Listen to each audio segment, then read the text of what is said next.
পঁচিশে ডিসেম্বর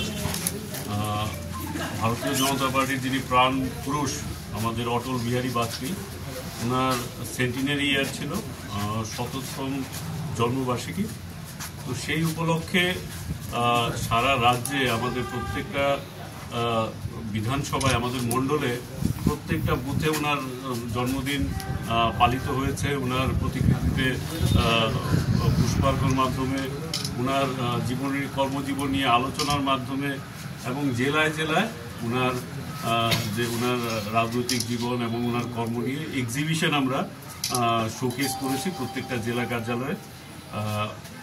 আর এক বছর সমানে, যেহেতু এটা সেন্টিনারি ইয়ার, এক বছর সমানে বিভিন্ন কার্যক্রম আমাদের চলতে থাকবে অটল বিহারীজিকে নিয়ে।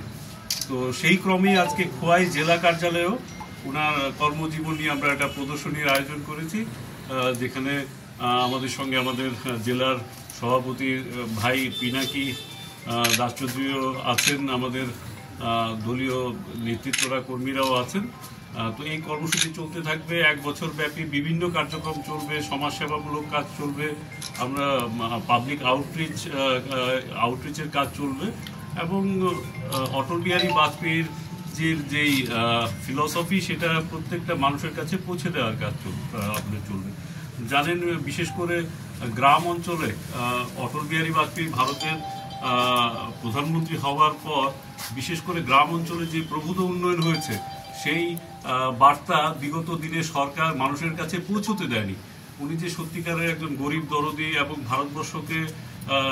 ভারতবর্ষের আপামর জনসাধারণকে আর্থ সামাজিকভাবে সবল করার প্রথম প্রচেষ্টা আমি বলবো স্বাধীনতোত্তর ভারতবর্ষে উনি নিয়েছিলেন। সেই বিষয়গুলো মানুষের কাছে পৌঁছে দেওয়া, সমাজে আবার অটল বিহারী বাজপেয়ীর যে ফিলোসফি সেটাকে পৌঁছে দেওয়ার কার্যক্রম চলতে থাকবে এক বছর সমানে।